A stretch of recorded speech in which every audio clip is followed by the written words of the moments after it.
Okay, baik. Bismillahirrahmanirrahim. Alhamdulillahi rabbil alamin wassalatu wassalamu ala nabiyyina al-karim Muhammadin wa ala alihi wa sahbihi ajma'in. Rabbi shrah li sadri wa yassir li amri wahlul 'uqdatam min lisani yafqahu qawli. Rabbana la ilma lana illa ma 'allamtana innaka antal alimul hakim. Baik. Pada tazkirah kali ini Ana akan menyampaikan sebuah hadis yang berkaitan dengan fadilat puasa, dengan fadilat puasa di bulan Ramadan. Tengok ni. InsyaAllah hadis ini sentiasa kita dengar. Cuma kita mesti tahu penjelasan tentang hadis itu secara sempurna. Baik, tengok ni. Di antara fadilat bagi orang yang berpuasa di bulan Ramadan, baginda Nabi sallallahu alaihi wasallam bersabda. Hadis ini diriwayatkan oleh Imam Abu Hurairah. Ya, diriwayatkan oleh Imam Abu Hurairah dan diriwayatkan oleh Imam Bukhari, hadis yang ke 1761, dan Imam Muslim hadis yang ke 1946. Baginda Nabi sallallahu alaihi wasallam bersabda. Tengok hadis yang utuh ya. Kejap.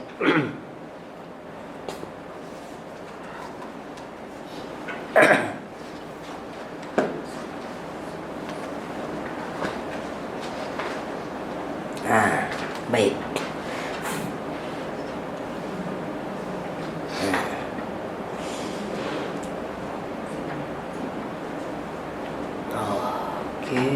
Ya, bukan yang ni.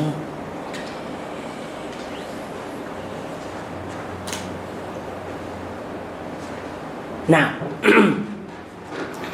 baginda Nabi sallallahu alaihi wasallam bersabda. Tengok di sini. Kullu amal ibni Adam. Bukan yang ni. Ada satu lain. Dia macam agak sama, cuma dia berbeza lafaz. Okey. Kullu amal ibni Adam lahu illa as-siyam fa innahu li wa ana ajzi bihi. Ada yang pernah dengar tak hadis ni?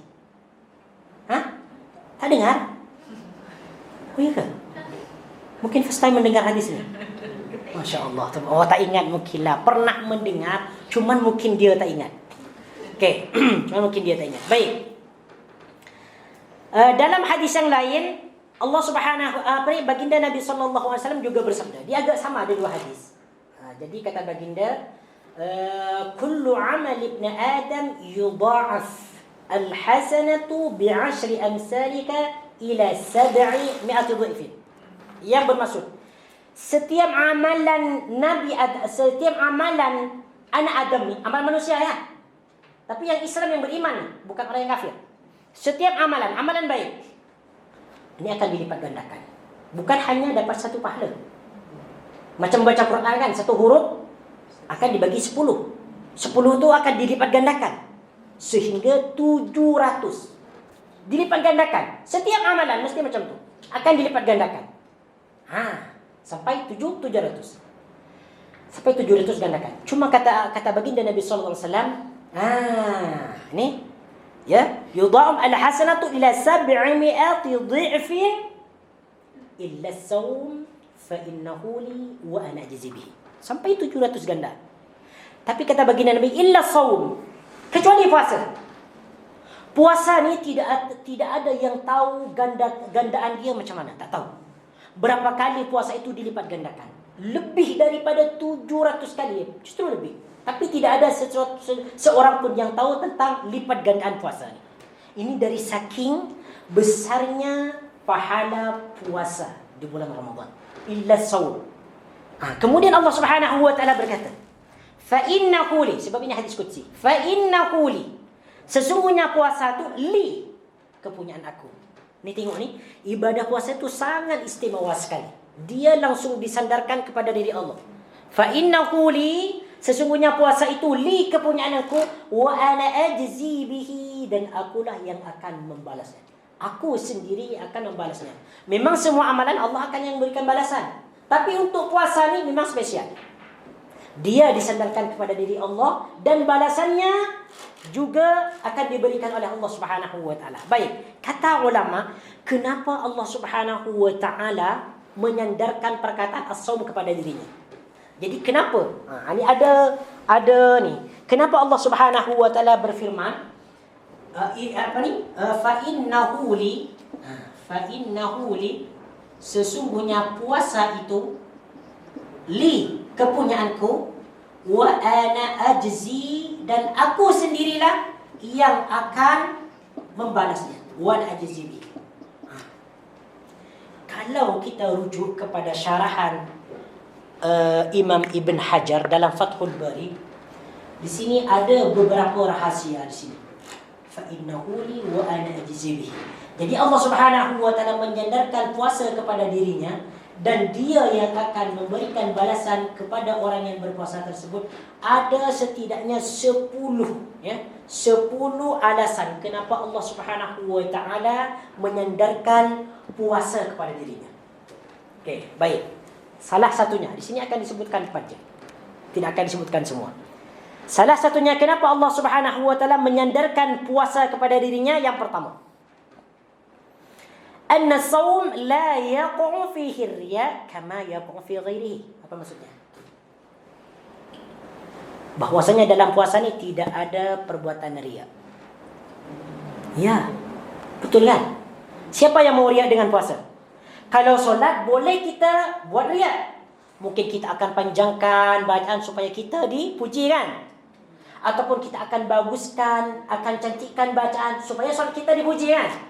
Tetapi puasa, siapa yang akan berbuat riya dalam puasa? Manakala semuanya sudah juga berpuasa. Tak ada seorang pun yang dapat berbuat riya dalam puasa.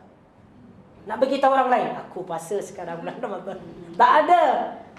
Aku sekarang puasa tau, bulan Ramadan. Kau tahu tak? Puasa aku ni, aku tak makan, aku tak minum, aku baca Quran, aku witir, aku tarawih. Sama, orang lain pun buat macam tu. Jadi tak ada perkara-perkara riya di dalam puasa. Makanya puasa disandarkan langsung kepada diri Allah Subhanahu wa taala. Karena dalam puasa tidak ada perkara riya. Okey.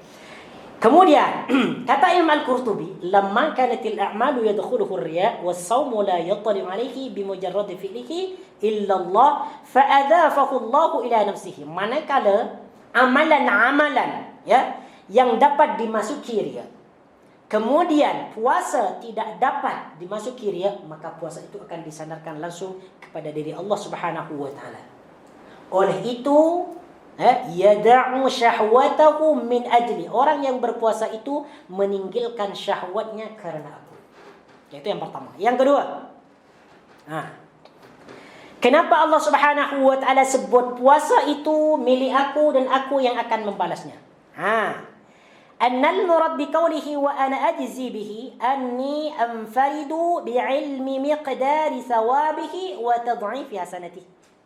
Maksud dia bahwasanya maksud wa ana ajzi bihi dan aku yang akan membalasnya, maksud dia akulah seorang sahaja yang mengetahui tentang kadar ganjaran dan dilipat gandakannya pahala puasa itu. Apabila hanyalah Allah Subhanahu wa taala yang mengetahui tentang kadar ataupun banyaknya ataupun dilipat gandanya pahala puasa, maka Allah Subhanahu wa taala akan menjandarkan puasa itu kepada dirinya. Aku yang hanya tahu pahala ataupun gandaan puasa ni, yang lain tidak akan tahu. Itu yang kedua. Kemudian yang ketiga, kenapa Allah Subhanahu wa taala berkata as-sawmu li, puasa itu adalah milikku? Kenapa dia? Annahu ahabbul ibadat ilayya wal muqaddamu indi. Puasa itu merupakan ibadah yang sangat dan paling dicintai oleh Allah Subhanahu wa taala berbanding dengan ibadah yang lain. Memang salat dicintai oleh Allah, tetapi puasa disebutkan secara khusus. Allah Subhanahu wa taala sebutkan as-shawmu li wa ana ajzi bihi. Ini bermaksud bahwasanya puasa itu merupakan amalan yang paling dicintai oleh Allah Subhanahu wa taala. Dan puasa ini, tuan-tuan puan-puan yang dirahmati oleh Allah Subhanahu wa taala, tidak ada tandingan. Tidak ada ibadah yang dapat mengalahkan puasa. Apa dalil dia? Ada. Dalil dia hadis diriwayatkan oleh Imam An-Nasa'i dan hadis ini disahihkan oleh Syekh Albani. Kata baginda Nabi sallallahu alaihi wasallam, "Alaika bis-shaumi fa innahu la misla lahu." Yang bermaksud, "Alaika bis-shaum," hendaklah kamu berpuasa. fa innahu la misla lahu, karena puasa itu tidak ada tandingan. Makanya ketika dia berpuasa kan, Masya Allah, dahaga, lapar. Kadang-kadang orang yang berpuasa sunnah ni, kalau dia tak cukup, kalau dia tak kuat, dia akan batal. Sebab dia memang sangat lapar. Adapun kalau sendiri, kalau puasa sunnah, kalau tak kuat memang akan batal, akan terus buka. Sebab memang tak kuat. Itulah mengapa Allah Subhanahu Wa Taala memuji tentang ibadah puasa ni. Itu yang ketiga. Yang keempat, sebutkan 4 dia tentang tentang keutamaan tentang maksud di sebalik wa ana ajzi bihi. Anna al-idafata idafatu tashrifin wa ta'zimin. Allah Subhanahu Wa Taala menyandarkan puasa kepada dirinya itu menunjukkan penyandaran yang sangat agung sekali. Kalau Allah Subhanahu Wa Taala sebut as-saumu li, puasa itu punyaku, ini menunjukkan bahwasanya puasa itu adalah sangat-sangat mulia sekali. Macam kita sebut Baitullah kan, kalau disebut Baitullah, rumah Allah, bermakna itu adalah Ka'bah kan, ataupun masjid kan. Masjid itu sangat agung. Sama dengan menyebutkan puasa. Puasa itu adalah aku dan adalah milikku, dan aku yang berhak ataupun yang membalasnya. Ini menunjukkan bahwasanya puasa itu merupakan perkara yang paling agung sehingga Allah Subhanahu Wa Taala menyandarkannya. Ini disebalik daripada makna as-saumu li wa ana ajzi bihi. Puasa itu adalah milikku dan akulah yang akan membalasnya. Tuan-tuan puan-puan yang dirahmati oleh Allah Subhanahu Wa Taala, kita berdoa kepada Allah Subhanahu Wa Taala supaya kita dipertemukan dengan bulan Ramadan. InsyaAllah bulan Ramadan 1 minggu lagi. Jadi daripada sekarang kita persiapkanlah, buat catatan, buat nota, buat jadual dalam buku tu. Kira-kira apa yang kita nak perbuat pada bulan Ramadan nanti untuk mendapatkan bulan Ramadan yang terbaik. Kita mau bertadarus ke, mau solat berjamaah, mau solat tarawih. Di mana kita akan solat tarawih? Kira-kira satu hari kita boleh baca Quran berapa juzuk? 1 juzuk ke, 2 juzuk ke, ataupun 1 lembar ke, ataupun 1 ayat ke? Mesti kita planning daripada sekarang. Apa yang akan saya bagikan kepada orang untuk berbuka sebelum bulan puasa? Bagi kurma, bagi hadiah, bagi telekong ataupun bagi sejadah dan sebagainya, ataupun bagi sedekah duit untuk dijadikan untuk dijadikan berbuka puasa dan sebagainya. Kena planningkan, tulis dalam buku. Jadi sekarang ini untuk kita mendapatkan Ramadan yang terbaik. Terlebih lagi apabila kita sudah berjumpa dengan 10 akhir bulan Ramadan. Itu lebih lebih semangat lagi kita beribadah kepada Allah Subhanahu Wa Taala. Nah, ada soalan sebelum kita tutup? Tak ada? Okey, baik, ada. Baik. Bismillahirrahmanirrahim. Subhanakallahumma wa bihamdika asyhadu an la ilaha illa anta astaghfiruka wa atubu ilaik. Wa sallallahu ala nabiyyina Muhammad wa ala alihi wa sahbihi wa baraka wa sallama tasliman katsira. Walhamdulillahi rabbil alamin. Jazakumullahu khairan wa barakallahu fikum. Assalamualaikum warahmatullahi wabarakatuh.